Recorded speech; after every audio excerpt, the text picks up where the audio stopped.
Senior صحافی اور تجزیہ کار جاوید چودھری کے مطابق میں نے یہ کالم 29 نومبر 2016 کو لکھا۔ آنے والے دنوں میں یہ کالم ارب بعرف سائز ثابت ہوا۔ جنرل آصف نواز جنجوعہ آرمی چیف تھے۔ وہ 1992 کے اگست میں امریکہ کے سرکاری دورے پر گئے۔ وہ امریکی وزیر خارجہ اور امریکی وزیر دفاع سے ملاقات کرنا چاہتے تھے، لیکن اسٹیٹ ڈپارٹمنٹ نے ان کی ملاقات تیسرے درجے کے انڈر سیکرٹری سے طے کر دی۔ تاہم امریکی وزیر دفاع ان سے ملنے کے لیے تیار ہو گئے۔ آرمی چیف پاکستانی سفیر عابدہ حسین کے ساتھ انڈر سیکرٹری سے ملاقات کے لیے گئے تو اسٹیٹ ڈپارٹمنٹ کے گیٹ پر دونوں کو تلاشی کے عمل سے گزرنا پڑا۔ جنرل آصف نواز اس سلوک پر خفا ہو گئے۔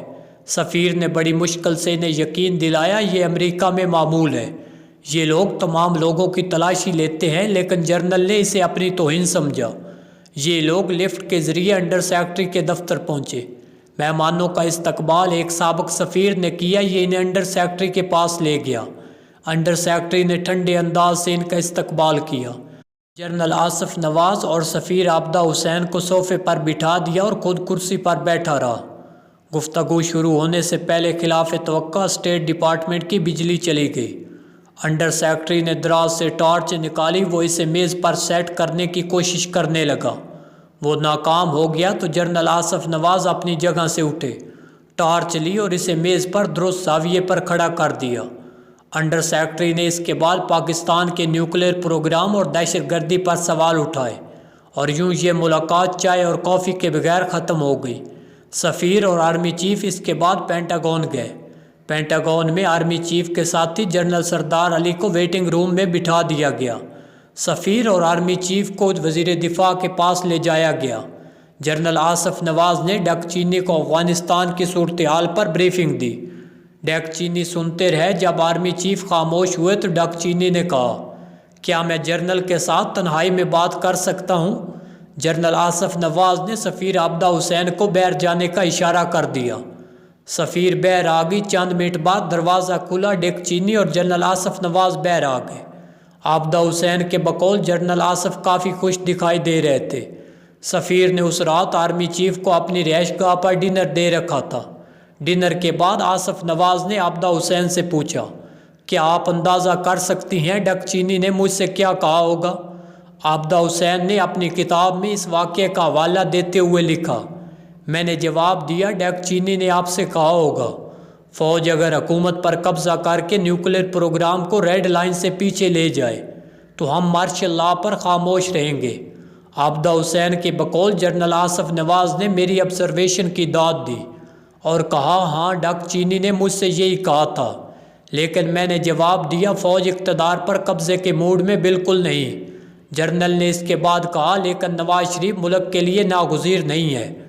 اگر چند ارکان اسمبلی وفاداریاں بدل لیں تو وزیر اعظم تبدیل ہو جائے گا، جس سے ہمیں امریکیوں سے مہلت مل جائے گی۔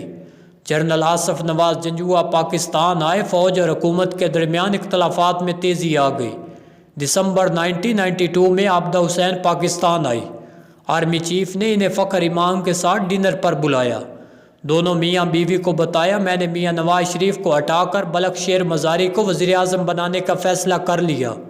یہ انکشاف حیران کن تھا۔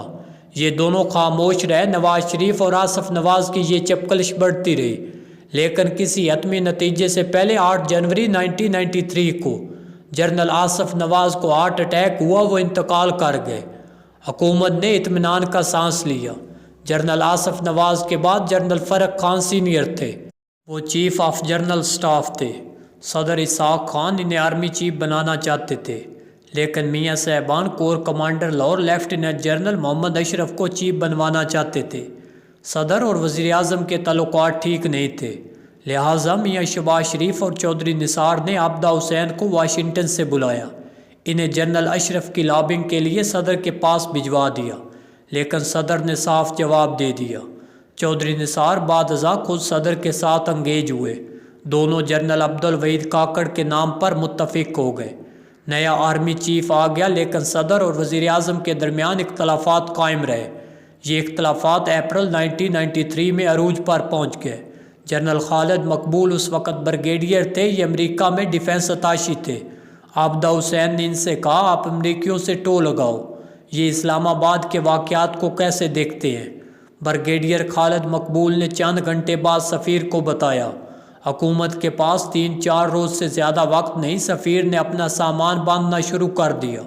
صدر غلام اسحاق خان نے 18 اپریل کو حکومت برطرف کر دی، بلخ شیر مزاری کو نگران وزیر اعظم بنا دیا گیا۔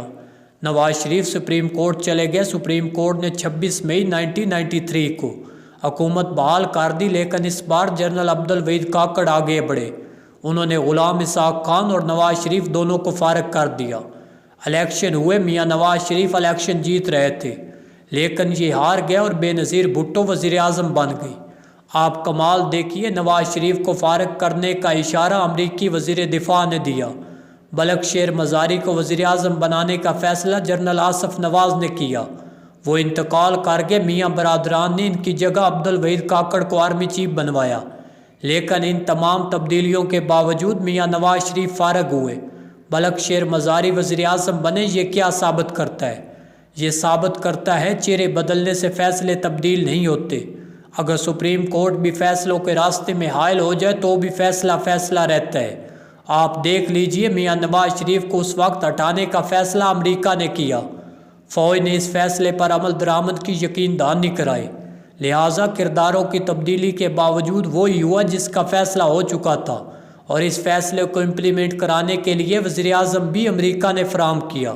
صدر غلام اسحاق خان اور آرمی چیف جنرل کاکڑ نے امریکہ کی خواہش پر ورلڈ بینک کے ایک ریٹائرڈ ملازم معین قریشی کو نگران وزیر اعظم بنا دیا۔